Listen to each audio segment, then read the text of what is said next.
Quand on vous parle de SUV électrique, on comprend que vous soyez un petit peu perdu tellement il y en a qui apparaissent dans tous les côtés. Et si on applique la théorie du « il y a encore de la place pour un », on peut y placer ce nouveau Nissan Ariya 100% électrique. Alors non, ce n'est pas un simple Nissan Qashqai électrique, mais un modèle à part entière et on est là pour vous l'expliquer.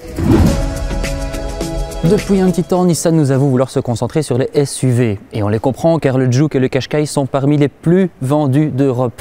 Mais pourtant, la Leaf est tout aussi importante. Eh bien, les Japonais ont décidé de faire une pierre deux coups en nous préparant un tout nouveau SUV électrique. Alors comme je le disais au début de la vidéo, ce n'est pas un simple Qashqai électrique, c'est un tout nouveau SUV sur une toute nouvelle plateforme avec un tout nouveau design. Nissan nous avait déjà présenté ce design sur son concept car Ariya au salon de Tokyo en 2019. Oh, vous vous souvenez qu'on pouvait encore aller dans des salons? Bref. Eh bien, ce modèle de production suit finalement ce concept car assez fidèlement et on retrouve bien sûr le nouveau logo Nissan en 2D car de nos jours, tous les logos doivent avoir un flat design.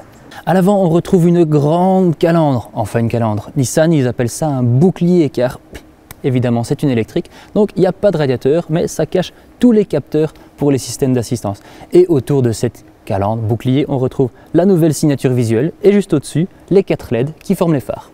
Et d'ailleurs, de cette signature lumineuse à l'avant part toute une ligne de caisse spécifique qui prolonge et qui arrive aux feux arrière, les feux arrière qui prennent bien sûr la forme de la barre lumineuse obligatoire maintenant sur tous les SUV électriques. Et ici, pour le différencier, on retrouve le gros écriteau Nissan. Notez que ce n'est pas un logo, mais Nissan écrit en toutes lettres. Comme je vous l'ai dit plus tôt, eh bien cette Ariya elle est basée sur une toute nouvelle plateforme, qui plus est une plateforme 100% électrique, baptisée CMF EV. Elle sera aussi utilisée par Renault et Mitsubishi, bien qu'on n'ait plus Mitsubishi ici en Europe.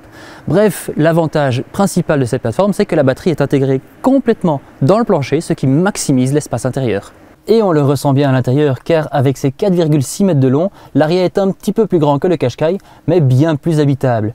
Et on découvre aussi dans l'habitacle cette instrumentation complètement digitale avec un écran de 12,3 pouces pour le système d'infodivertissement et bien sûr une planche de bord tout à fait horizontale et tout à fait épurée. Ce qui fait que, et oui bien sûr, la climatisation se commande avec des commandes tactiles. Encore quelques petites choses sympas à savoir, et bien ce nouvel Ariya il dispose d'une console centrale coulissante, je pourrais le faire plus loin mais ça prend du temps, et aussi surtout d'un assistant vocal qui se commande en disant Hello Nissan. Alors bien sûr, comme toutes les voitures actuelles, il y a les mises à jour par le cloud, mais elles ne sont pas que pour le système d'infodivertissement, elles sont aussi pour les réglages de la voiture. Et bien sûr, il faut qu'on mentionne les batteries et les moteurs électriques. Pourquoi les moteurs électriques? Parce que cette Ariya est aussi disponible en version 4 roues motrices. Au niveau des batteries, on a une petite batterie de 63 kWh et une grande de 87 kWh. En plus, il disposerait aussi d'une version ultime qui dispose de près de 400 chevaux et 400 km d'autonomie.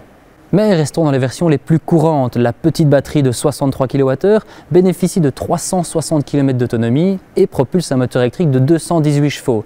Avec la transmission intégrale que Nissan appelle e-Force, ça monte à 279 chevaux et l'autonomie reste de 340 km. Si vous optez pour la version avec la batterie de 87 kWh, alors là, eh bien ça va monter. La puissance passe à 242 chevaux et l'autonomie, elle, arrive autour des 500 km. Maintenant, si vous mettez la transmission intégrale e-Force, eh bien la puissance passe à 306 chevaux et l'autonomie reste à 460 km. Mais plus important encore, cette voiture peut se charger avec la charge rapide jusqu'à 130 kW. Et contrairement à la Leaf qui utilise encore les prises CHAdeMO, celle-ci passe aux prises CCS. Pour ce qui est du prix, eh bien, il faudra attendre encore un petit peu parce que cette Nissan Ariya n'arrivera dans les concessions qu'à la fin de l'année et les précommandes commenceront cet été. Reste à voir combien Nissan arrivera à en écouler car la concurrence est féroce.